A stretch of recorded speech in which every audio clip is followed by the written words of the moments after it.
ඔබ මේ පාර ඕලෙවල් විභාග ලියපු දරුවෙක්ද? එහෙම නැත්නම් ඒ දරුවෙක්ගේ දෙමාපියෙක්ද? එහෙනම් මේ වීඩියෝ එක ඔයාලට ඉතාම වැදගත් වේවි. මේ වීඩියෝ එකෙන් මම හඳුන්වා දෙන්න යන්නේ ලංකාවේ ගොඩක් ශිෂ්‍යයෝ නොදන්න නමුත් සීමිත ශිෂ්‍ය ප්‍රමාණයක් දැනගෙන හදාරන සුවිශේෂී විෂයක් ගැන. ඒ තමයි ව්‍යාපාර සංඛ්‍යානය කියන විෂය. මේ විෂය ගොඩක් වෙලාට හදාරන්නේ ලංකාවේ කොමර්ස් කරන ශිෂ්‍යයෝ. හැබැයි ආර්ට් කරන ශිෂ්‍යොත් මේ විෂය කරන අවස්ථා ගොඩක් අපි දැකලා තියෙනවා. මෙවැනි විෂයක් තියෙනවද කියලා නොදන්නකම නිසාම ගොඩක් ශිෂ්‍යෝ මේ ගැන දැනුවත් වෙන්නෙත් නැහැ. ඔවුන් හදාරන්නෙත් නැහැ. නමුත් මම අද ඔයාට කියනවා මේ විෂය හැදෑරුවොත් තියෙන වාසි මොනවද කියලා.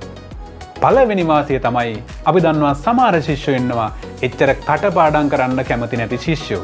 අන්න ඒ ශිෂ්‍යයන්ට මේ විෂය තෝරගන්න පුළුවන් ගැඹුරු ගණිතමය සංකල්ප නැති වුණත් පොඩි පොඩි ගණන් හදලා ගොඩ දාගන්න පුළුවන් විෂයක් විදිහට. ඒ නිසා කටපාඩම් කරන්න අකමැති ශිෂ්‍යයන්ට ඔන්න මේ විෂය තියෙනවා ටිකක් ගණන් හදලා ගොඩ දාගන්න පුළුවන් විෂයක් විදිහට. ඒත් බය වෙන්න එපා. මේකේ ගණිතමය බැරෑරුම් සංකල්ප සාකච්ඡා කරන්නේ නැහැ. ඒත් ගණන් හදලා ගොඩ දාගන්න පුළුවන් විෂයක්. ඒ නිසා කටපාඩම් කරන්න අකමැති ශිෂ්‍යයන්ට ඔන්න මේ විෂය තෝරගන්න පුළුවන් විශේෂයෙන්ම කොමර්ස් කරන කට්ටියන්ට සහ ආර්ට් කරන ශිෂ්‍යයන්ට. දෙවෙනි කාරණය තමයි මේ විෂය ගොඩක් ශිෂ්‍ය ප්‍රමාණයක් හදාරන්නේ නැති නිසාම තරඟකාරීත්වය අඩුයි. ඔබ දන්නවද තරඟකාරීත්වය අඩු වුණාම Z ස්කෝර් එක වැඩි වීමේ chance එකක් තියෙනවා. ඉතින් Z ස්කෝර් එක වැඩි වෙනවා කියලා කියන්නේ ඔන්න රෑන්ක් එක ඔබේ වැඩි කරගන්න අවස්ථාවක් තියෙනවා. මෙන්න මේ ව්‍යාපාර සංඛ්‍යාන විෂය තෝරගත්තොත්. ඒ නිසා Z ස්කෝර් එක වැඩි කරගෙන රෑන්ක් එක වැඩි කරගන්න බලාපොරොත්තු වෙන ශිෂ්‍යයෙකුටත් ඔන්න මේ ව්‍යාපාර සංඛ්‍යාන විෂය තෝරගන්න පුළුවන්. ඊළඟ හේතුව තමයි ඔබ දන්නවද මේ විෂය ඔබ කරොත් ලංකාවේ විශ්වවිද්‍යාලවලට ඇතුල් වෙද්දී විශාල පාඨමාලා ප්‍රමාණයකට ඉල්ලුම් කිරීමේ හැකියාව ඔන්න මේ විෂය හරහා ලැබෙනවා.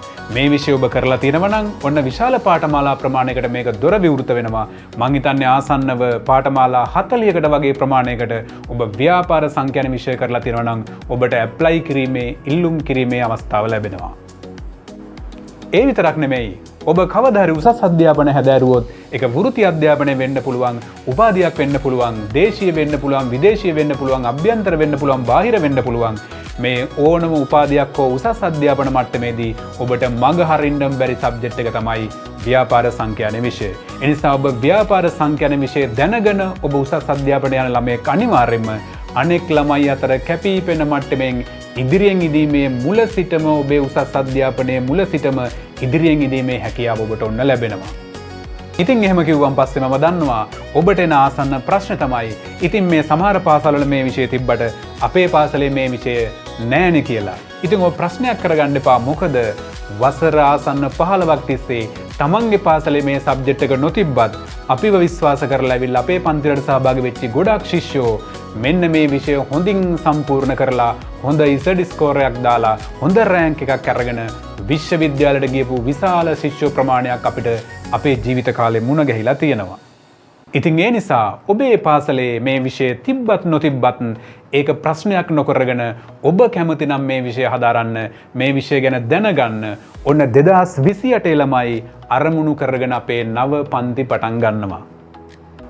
එහෙමනම් ඔබ 2028 එහෙම නැත්නම් ඔබේ දරුවා 2028 A level කරන්න කල්පනා කරන ශිෂ්‍යයෙක් නම් ඔන්න ඔහුට ඔයයට ඊට වැදගත්ම විෂයක් මම හඳුන්වා දුන්නා. අලුතෙන් පන්ති පටන් ගන්න සියල්ල සූදානම් කරලා තියෙනවා.